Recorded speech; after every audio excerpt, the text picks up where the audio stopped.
Good evening, everybody. It is a beautiful night here in Tassie. It is Wednesday, the 22nd of January.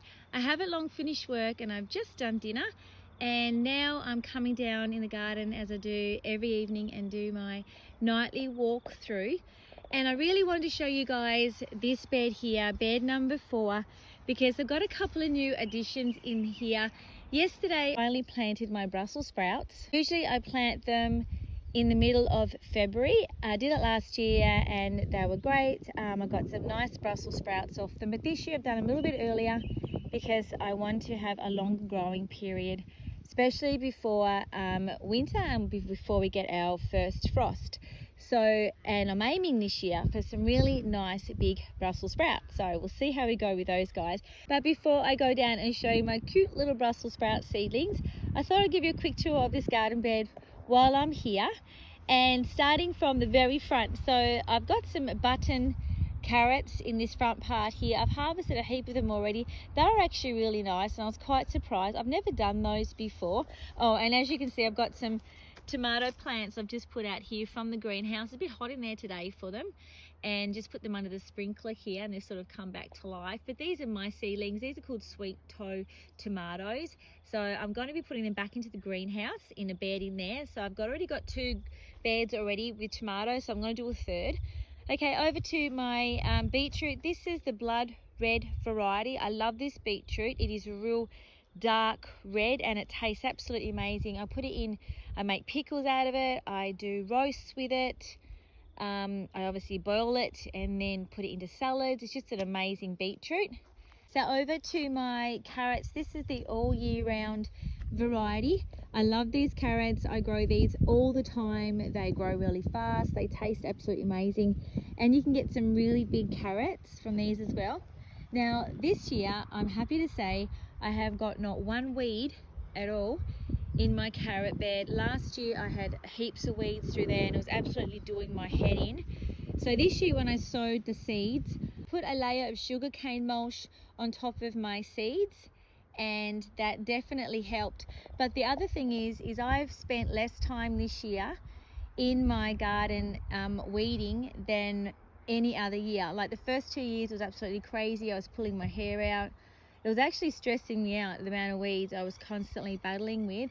And a local farmer said to me, just keep on weeding those garden beds, Janet. He said, you will get on top of it and you'll win the war. Well, guess what? He was so right.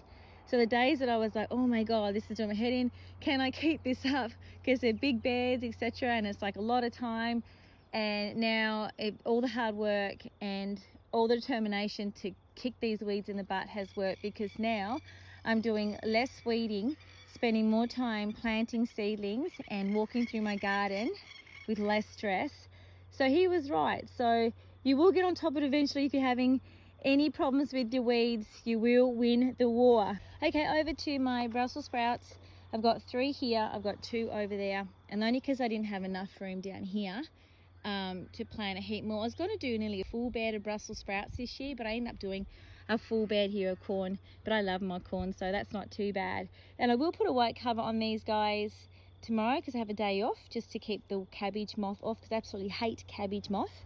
Here I have some spinach. I have my white globe turnips just here, and I have my, oh, I forgot already, hollow crown parsnips here. I've never tried these before.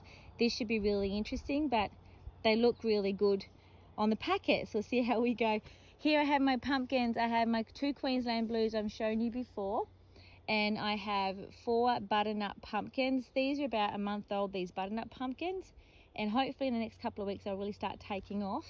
But just check out how beautiful these pumpkins are looking.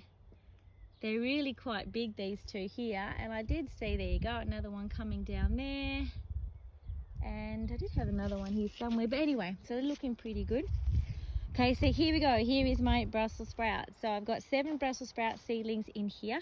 Like I said before, I planted them earlier than what I usually would to get a longer growing season. So we'll see how we go, because this year I'm after some really nice big Brussels sprouts, but I'll show you anyway. We'll go have a look. Oh, can you see that? How cute is that? So I have got this mint plant right around the outside here, this section of the bed, and this is where I had my Savoy cabbages in, and I had no pest damage when I had the mint around them. So hopefully by doing this and putting my Brussels sprouts here, that's also going to help with pest damage. But I'm going to leave these white nets on anyway until well, the whole growing season. So I did that last year as well, and I only took it off towards winter and had hardly any pest damage and beautiful Brussels sprouts. So I'm going to do the same this year and see how we go. Okay, so that is it. That is my bed number 4 tour this evening. I will do a tour of this bed over here tomorrow night, where I've got my zucchinis and my onions going on. And I'll try and do one every night if you guys are interested. But thank you again for watching, and I'll see you guys tomorrow night.